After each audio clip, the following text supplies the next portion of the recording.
Hi guys, happy Friday. So I'm excited because I drove down last night and I'm here in Boise at our house that my husband has been working so hard at renovating. And it's beautiful, and I'm excited to be here and enjoy it instead of it being under construction. But today we're here to talk about this Fitness Friday on portion distortion. And it's really interesting because I realized that I talk so much about moderation, and I really haven't given anyone any tools to understand what that means. And so I felt like I was doing you a disservice by not sharing that information with you. So, you know, I have a little story to tell you before I get into some specifics. But, you know, I used to be really, really awesome at moderation. I mean, I used to be really good at it. I could control just about any food. If I had one piece, it was great because I had motivation. My motivation was that I was about to get on stage most of the time in a bikini this big, like literally G-string, in front of thousands of people under lights, bright lights.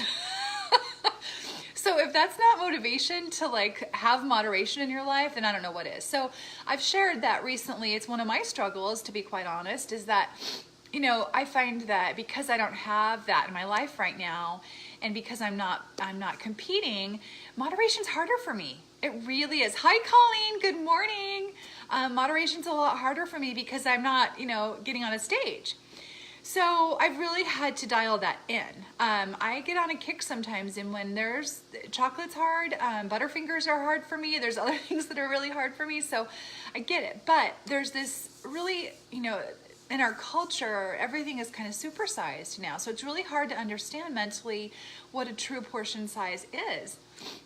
And I found that I haven't really shared that with you guys. So today I wanted to just take a few minutes to answer questions, but also to share with you a really good rule of thumb. And I'm actually going to use my thumb as part of a portion size, kind of just something you can carry with you everywhere. Another thing that I want to share, it's kind of vulnerable for me to share this with you, but you know, I really want you guys to know that I struggle. I struggled most of my career with disordered eating disorders, all kinds of stuff that I'm starting to really talk about more and more. And it was really dark for me.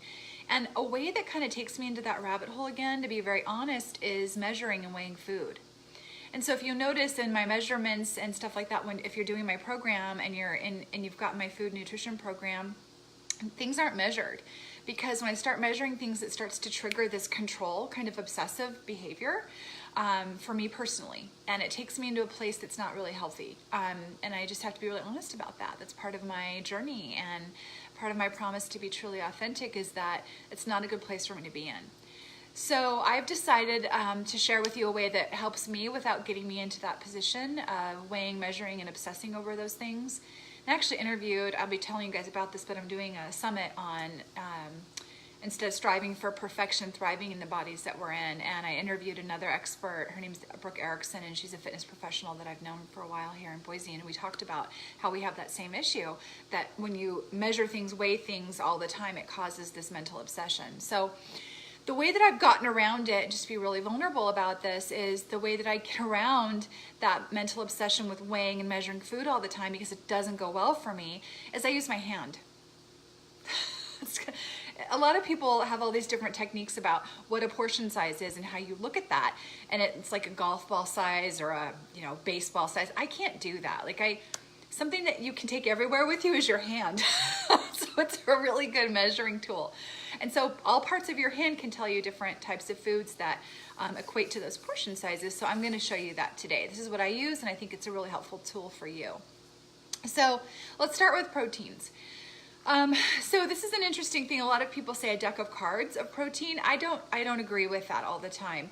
I think each person's kind of hand relates to kind of the size of their stomach. It's kind of unique to you. They say that your hand is the size of your stomach. So if you can think of it that way, that puts it into perspective. But what you want to look at, sorry about my calluses, I've been lifting. Can you tell? I don't know if you can see them, but they're pretty bad. So what I want you to think about is this interior part, can you guys see that, of your palm, is going to be your protein size, okay? So if you're looking at the size of your palm, you want to make sure you put your protein size in that palm of your hand. that's a good portion size for you. So my husband's hand is a lot bigger than mine, right? So that's gonna be a good portion size for him. That makes sense? Okay. The other thing I want you to look at next is, I wanna talk to you a little bit about carbohydrates. So carbohydrates are gonna be your grains, your pastas, even your fruit, okay? So what I want you to do is you're gonna make a fist, okay? And then the fist top, so this portion right here, people will say that's about a half a cup. I disagree because everyone's hand size is a little different.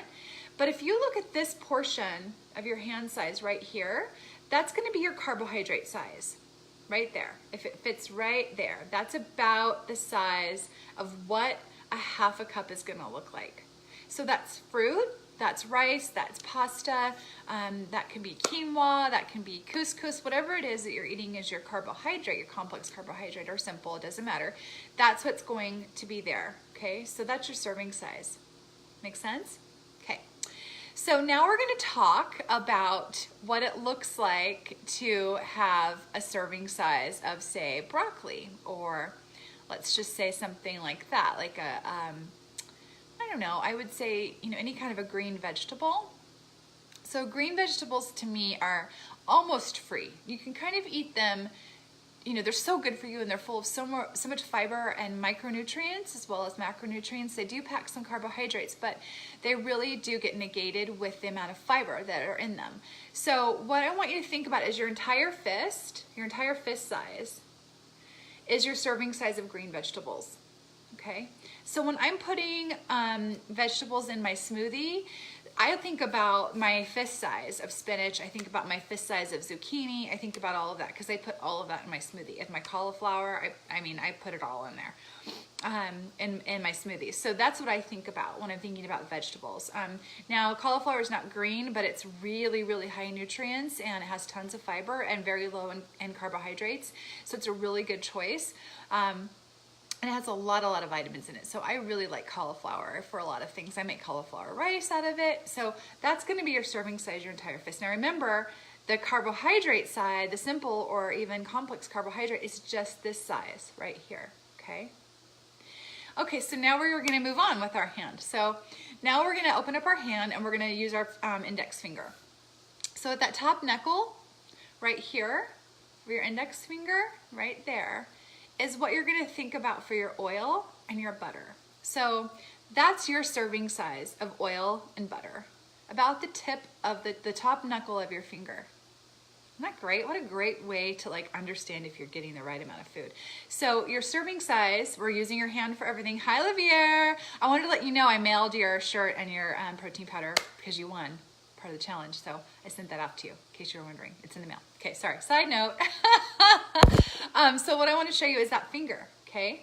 So right here is where you're gonna have your oil, your olive oils, your butter, whatever it is that's kind of like an oil or a fat right there, okay?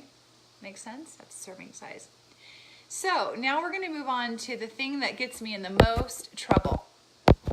I'll tell you in a minute. I was just trying to get this off my screen. Is your thumb. And that what gets me in the most trouble with my thumb size serving size is peanut butter. I have a tendency to not understand moderation with peanut butter. I love it. I love almond butter. I love peanut butter. I love cashew butter. I mean, name it. I love those nut butters. So, interesting thing, thumb. That's your nut butter size. Isn't that crazy? So you take that top knuckle again for your thumb, and that becomes your serving size. Top knuckle of your thumb becomes your serving size of your nut butter. Okay, so your hand is really useful in showing and discovering your serving sizes, okay? So now we're gonna move on to other things that are very common that we tend to not understand portions on. So if you can see my hand, I'm just cupping my hand right here. So now a serving size of nuts, and I know this is gonna be really hard for people to get their head wrapped around. Again, another thing that I struggle with is nuts. I tend to just keep going. So your nuts are gonna fit in your palm of your hand when it's cupped like this. If they can't fit in there, then you have too many. So serving size of your nuts is gonna go right in the palm of your hand as you're cupping it like that, okay? So if they fall out, those are the ones you can't eat.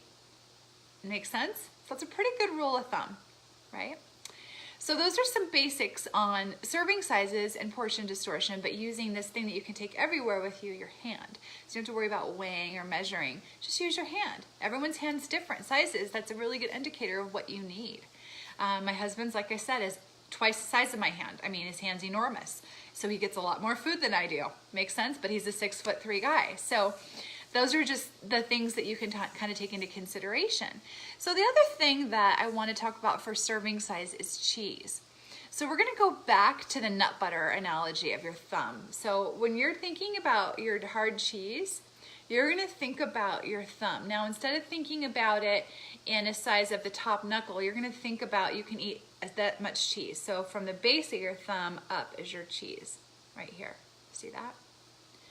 So cheese, and you can also use, like some people use dice, a pair of dice to decide that. But again, I like to use your hand because you can take it anywhere with you, and it's a really good indicator of if you're eating too much or if you're not eating enough, right?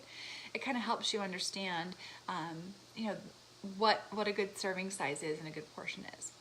So I hope that that was helpful for you guys today. Hi, you're welcome, Livia. I'm so glad that you're gonna wear that shirt. That Fit Blood shirt's cute. And I'm ordering more, so there'll be more in next week for the challenge, for the winners of the challenge, this next 5-week challenge, because the challenge is on, we're on week 2 starting Monday. So, and then the next challenge starts in December. Okay, so that's all I really had today for serving sizes and portion distortion. If you guys have questions, just pop them here and I'm happy to answer them. If you're watching this in replay, ask questions here and I can help you with that. If there's different foods that you kind of struggle with that you need some serving size suggestions on, just let me know and we'll answer them for you. And one more thing before we go today is I'm in Boise, as I said, which is my favorite place to be. And I'm gonna be doing, I'm calling them now pop-up meetups because I started calling them monthly movement meetups and I just kept doing them over and over again. I think I've done like 5 so far and I just love it. I love connecting. I love moving together and having a community, and I love meeting you guys that I don't know and I've never met in person. So if you're in Boise tomorrow and you're free at 10:30 a.m., I'm gonna put a link here so that you can move with me and meet me if I haven't met you, or just meet other women in the group and even men. You can bring your kids, you can bring your friends. You don't have to be in the community to come. It's just a way for us to connect and move together. So it's just a healthy habit to get into. I love moving with my friends. It's the most of the time the way that I meet with my friends. I'm not one to sit and have coffee. Usually we go for a walk or a bike ride so we can chat and catch up. And it's just a great way to get into that habit. So I will pop that link here so that you can meet me tomorrow, and it's just a link and you can put in the code meetup. It's free, obviously, and once you put in that link code, it will email you the information on where we're going to meet. So you'll get the information on what our activity is going to be. And as I said in a live the other day, it's going to start changing as it gets colder and there's more snow on the ground. We'll probably be doing things at my old stomping grounds, my gym, A2O Fitness, that's now the Phoenix. And they're so kind. We're leasing our building to them, and they're so kind as to let us use that facility for me to put classes on for free as a movement meetup, and also some yoga. So we'll be doing that as it gets colder. Okay, hi Mary, good morning. My tan looks great, by the way. Mary tanned me last night. I'm such a spray tan addict. I cannot live without them, I swear. It's like my obsession. So thanks, Mary. All right, so that's my portion distortion for today. If you're watching it in replay and you have questions, just let me know you're here so that I know that you're getting value from this. I always want to make sure I'm serving you. And if there's ideas that you have about new Fitness Fridays that you want to talk about, please post them. I'm happy to help. Hi, Livia, are you doing the pineapple smoothie? So you're in the, hey, good morning, Mary Beth.